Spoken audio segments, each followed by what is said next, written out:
Okay, I forgot to mention that you have to, from the beginning, I disconnected the intake that goes here, of course, the air filter housing, and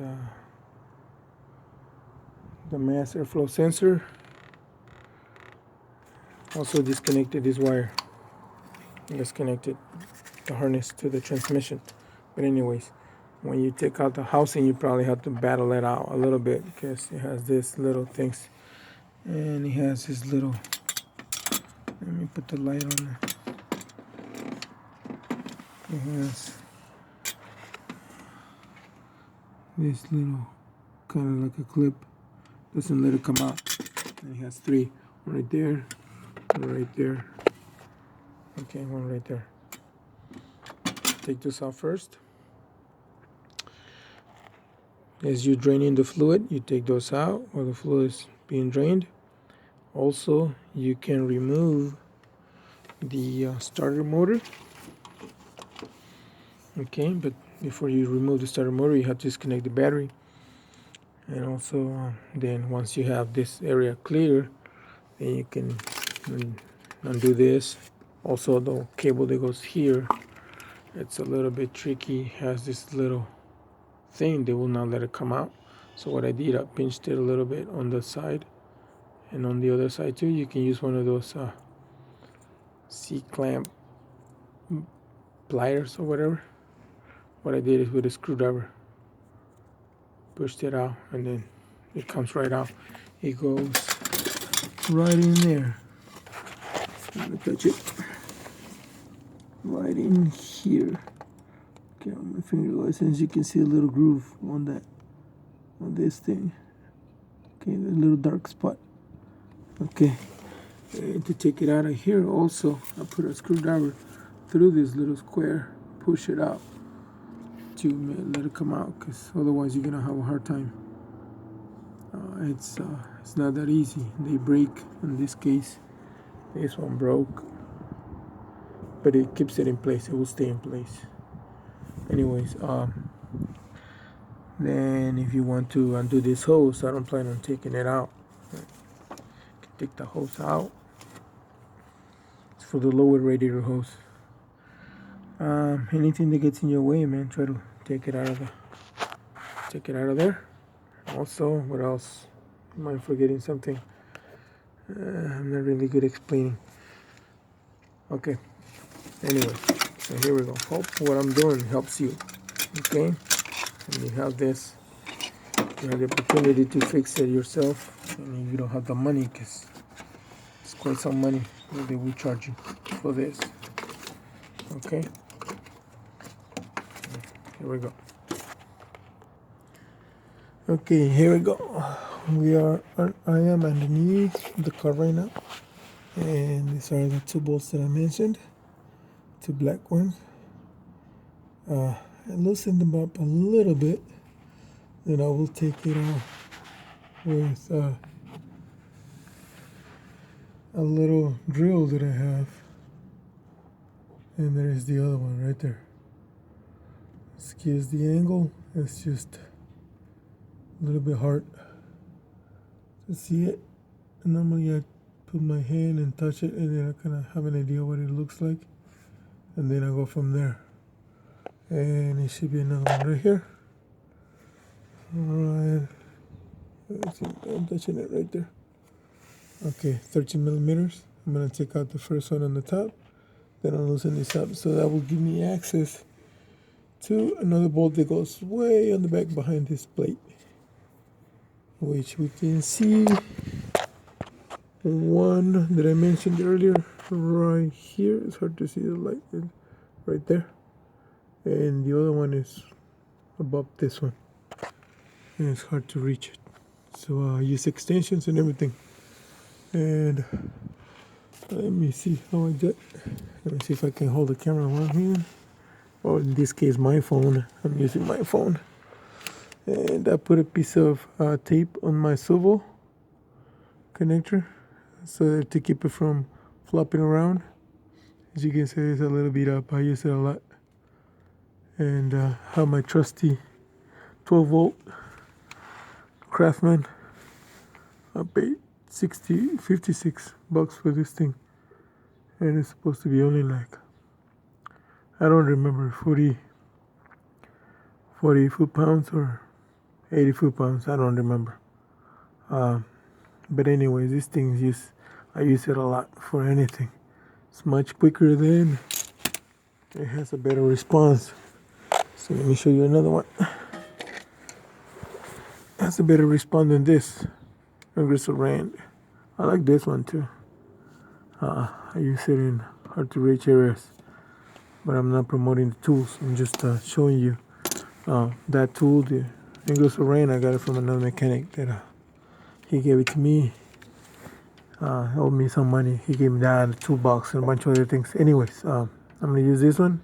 The reason why I'm showing you is that don't think I got some expensive snap-on tool that you need to do this with. You can do it by hand, but I'm doing it like this because I want to show you a little bit quicker so I can hold the camera. Otherwise, I won't be able to hold this and do it. There you go. I have it upside down and into that blaze. It's hard to see right now but this has a little bit of light. See, there you go. Okay. Oh, came off. It has a little bit of torque. It helps me out pretty good. But right now it's not cooperating.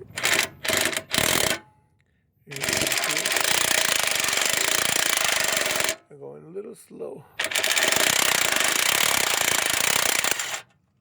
Okay, there you go. Oops. And before I got underneath, I put this little piece of wood underneath the pan. Always use a piece of wood under the transmission pans or something. Don't put the jacked onto the metal. You will punch a hole in it, and it will be an expensive fix. Okay, so always use common sense in most cases. I have another jack underneath here, even though I have jack stands all the way around, but just in case I shake the heck out of the car or something, you never know.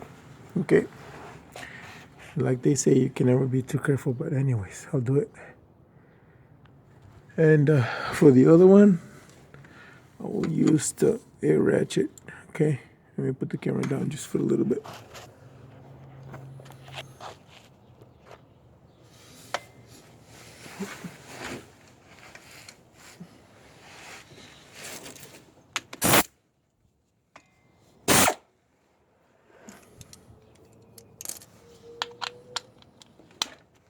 Let me see, okay, yeah, we'll reach it. Let me grab this real quick.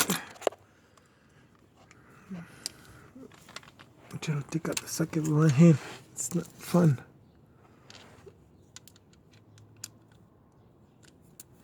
I'm using an extension with a locking thing on the end, locking tip, so it doesn't come off.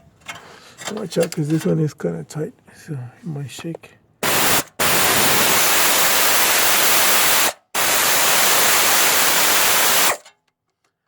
This one has a little more power, but it takes a little longer.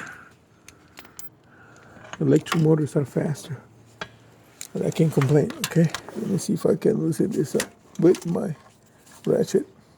Okay.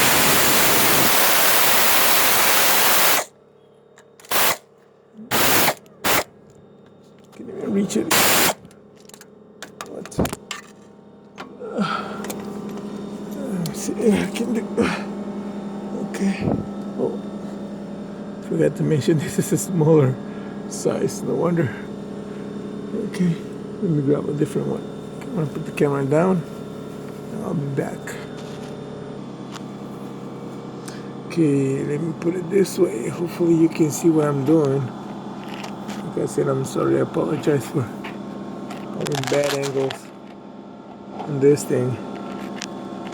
Oh man, how do I hold it? Okay. Let me grab my ratchet.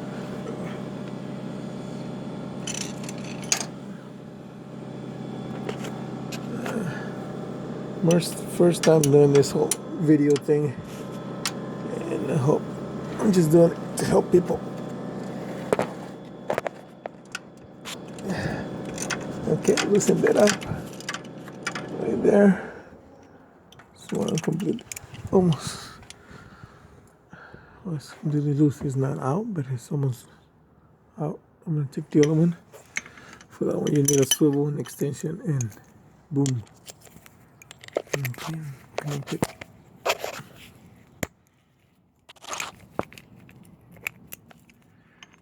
I know this is not a step-by-step deal, but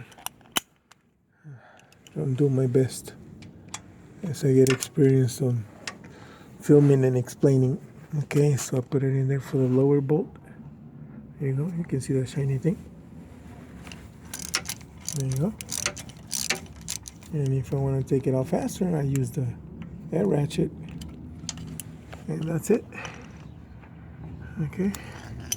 Or I can use my little mighty gun. Let me show you. Oh, I don't really do it. I'm by myself with no camera. Hopefully it works. Man, I'm having a hard time with this thing. Okay, here we go. It's in. Okay. Boom, it's out. Okay, one thing I need to explain. This one that goes right here is a 13 millimeter. The one that goes over to the block, against the block on this side, those are 14 millimeter. So you need 13 for this one, 14 for that side, okay? For this side right here. I don't know if you can see it, okay? So there you go. 14, the one by my finger is 13 on this side. Okay.